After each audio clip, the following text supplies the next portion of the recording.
जय हिंद दोस्तों। सोचिए अगर आपकी ज़मीन पर कोई आके अपना हक जमाए और आप कोर्ट भी ना जा पाए तो क्या होगा। ऐसा ही होगा अगर आपकी ज़मीन को वक्त ने अपनी संपत्ति घोषित कर दिया। एक ऐसा ही मामला सामने आया है तमिलनाडु के त्रिची जिले के हिंदू बहुल गांव तिरुचेथुराई में। इस पूरे गांव को वक्फ बोर्ड ने अपनी मिल्कियत घोषित कर दिया है। बोर्ड ने कहा है कि इस गांव की पूरी ज़मीन वक्फ की है, जबकि उस पूरे गांव में सिर्फ 22 परिवार मुस्लिम हैं। बाकी 95% आबादी हिंदू है। हैरत की बात यह है कि इस गांव में एक हिंदू मंदिर भी है जो 1500 साल से ज़्यादा पुराना है। उसको भी वक्त ने अपनी मिल्कियत घोषित कर दिया है। सोचिए, इस्लाम के आगमन से पहले ये मंदिर था, यानी इसको वक्त ने अपनी ज़मीन बता दिया। तमिलनाडु का ये मामला वक्फ बोर्ड को मिली असीमित शक्तियों और उसके दुरुपयोग का शानदार एग्जाम्पल है। वक्फ बोर्ड भारत में जमीन के मामले में तीसरी सबसे बड़ी संस्था है। पहले नंबर पर सबसे ज्यादा जमीन भारतीय सेना के पास है, दूसरे नंबर पर है रेलवे, जबकि तीसरे नंबर पर वक्फ बोर्ड के पास सबसे ज्यादा संपत्ति है। और कमाल की बात यह है दोस्तों, ये जमीन पिछले 13 साल में दोगुनी हो गई है।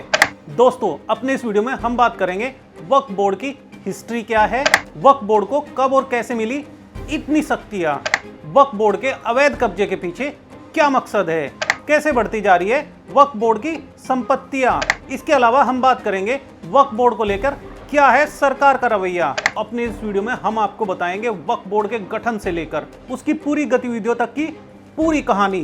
तो वीडियो बहुत ही शानदार होने वाली है दोस्तों। बस आप चैनल को फटाफट सब्सक्राइब कर ले और वीडियो के अंत तक हमारे साथ बने रहे।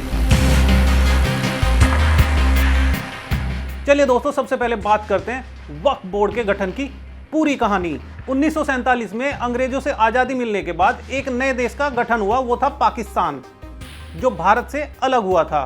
तब जो मुसलमान भारत से पाकिस्तान चले गए उनकी जमीनों को वक्फ की संपत्ति घोषित कर दिया गया। 1950 में नेहरू लियाकत समझौते में यह तय हुआ था कि विस्थापित होने वालों का भारत और पाकिस्तान में अपनी अपनी संपत्तियों पर अधिकार बना रहेगा।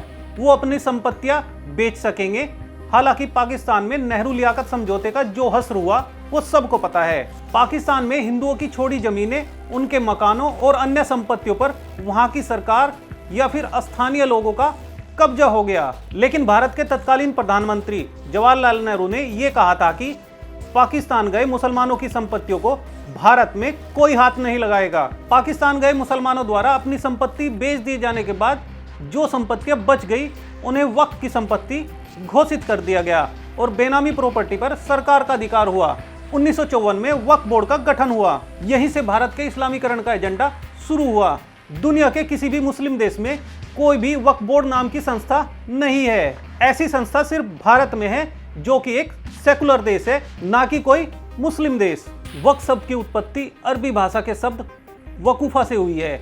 इस्लाम में वक्फ उस संपत्ति को कहते हैं जो अल्लाह के नाम पर दान दी जाती है। एक बार संपत्ति वक्फ की हो गई तो फिर उसे मालिक वापस नहीं ले सकता। इस्लाम में किसी इंसान का धर्म के लिए किया गया किसी भी तरह का दान वक्फ कहलाता है। इसके अलावा अगर किसी भी संपत्ति को लंबे समय तक धर्म के काम में इस्तेमाल किया जा रहा हो तो उसे भी वक्फ की संपत्ति माना जा सकता है। चलिए दोस्तों, अब बात कर लेते हैं कब मिली वक्फ बोर्ड को इतनी शक्तियां।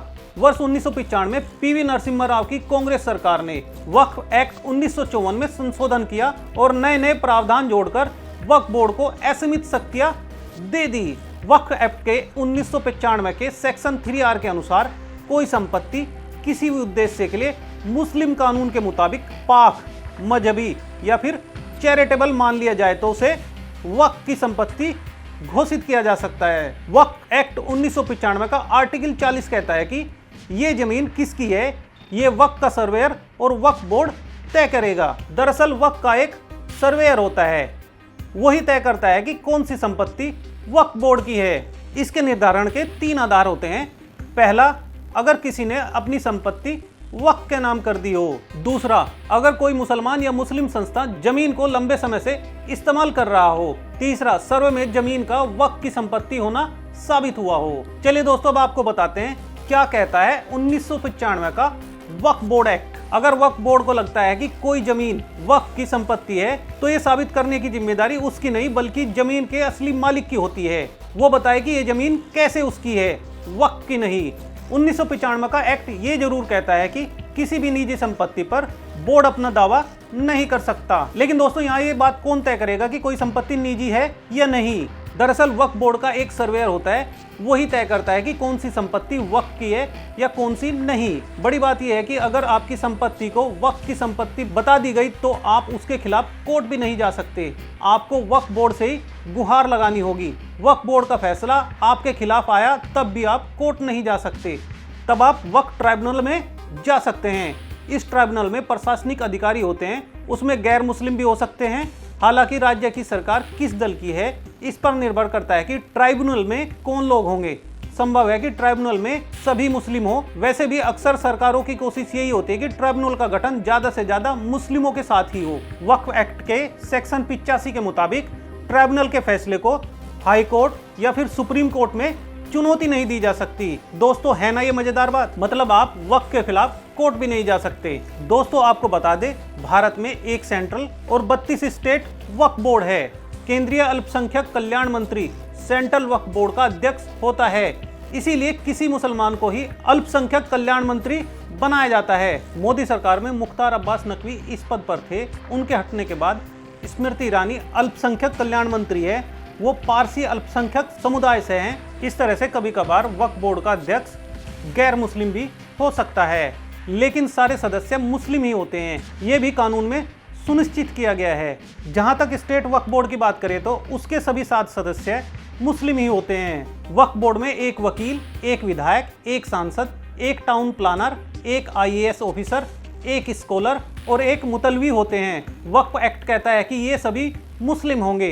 बोर्ड किसी भी जमीन पर कह दे कि ये जमीन वक्फ की है तो उसके नोटिस के खिलाफ कोर्ट नहीं बल्कि वक्फ ट्राइब्यूनल से गुहार लगानी होगी।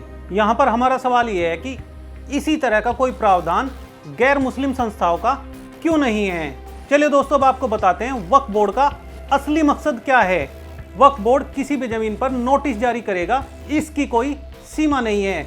उसकी जहां मर्जी उस जमीन को वक्फ की संपत्ति बता देगा और जिसकी जमीन है उसे बेवजह परेशानी झेलनी पड़ेगी। बीजेपी के अश्वनी उपाध्याय के अनुसार वक्फ इसका फायदा उठाकर वसूली भी कर रहा है। उसे जिससे उगाई करनी होती है उसे धमकाता है कि जमीन को वक्फ की संपत्ति घोषित कर दिया जाएगा।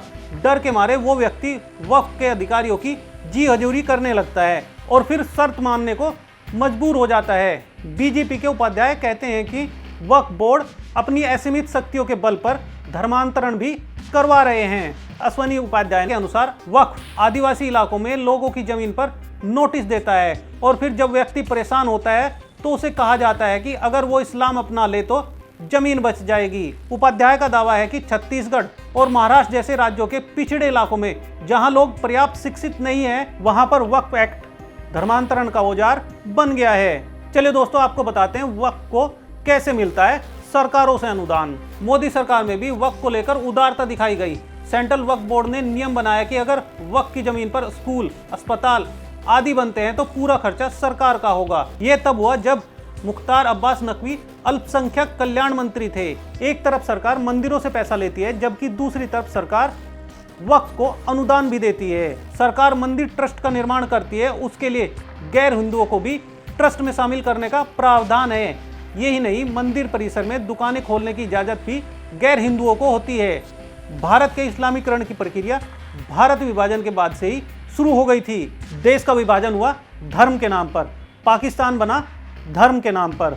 इस देश में रह रहे मुसलमानों ने कहा कि वो हिंदुओं के साथ नहीं रह सकते, इसलिए एक अलग देश बन गया पाकिस्तान। ऐतिहासिक तथ्य है कि जो लोग मुस्लिम देश का झंडा लेकर चले थे वो हिंदुस्तान में ही रह गए, वो लोग पाकिस्तान नहीं गए।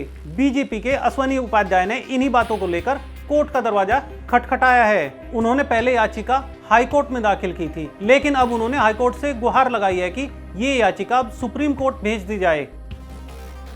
तो दोस्तों आपको हमारी ये वीडियो कैसी लगी? हमें उम्मीद है आपको हमारी ये वीडियो पसंद आई होगी। दोस्तों अगर आपके कुछ सुझाव है तो वो हमें बता सकते हैं। दोस्तों यदि ये वीडियो आप YouTube पर देख रहे हैं तो हमारे चैनल को जरूर सब्सक्राइब करें और दोस्तों बेल आइकन को जरूर दबा दें ताकि हमारी लेटेस्ट वीडियो की नोटिफिकेशन आपको मिलती रहे। और दोस्तों, यदि ये वीडियो आप फेसबुक या इंस्टाग्राम पर देख रहे हैं तो हमारे पेज को जरूर लाइक करें और दोस्तों हमारे पेज को दूसरों के साथ शेयर भी करें। दोस्तों, हमें आपके सपोर्ट की बहुत ज़रूरत है। दोस्तों, यदि आप हमें सपोर्ट करते रहेंगे तो हम आपके लिए बहुत अच्छी इंटरेस्टिंग और इन्फॉर्मेटिव वीडियो बनाते रहेंगे। जय हिंद दोस्तों।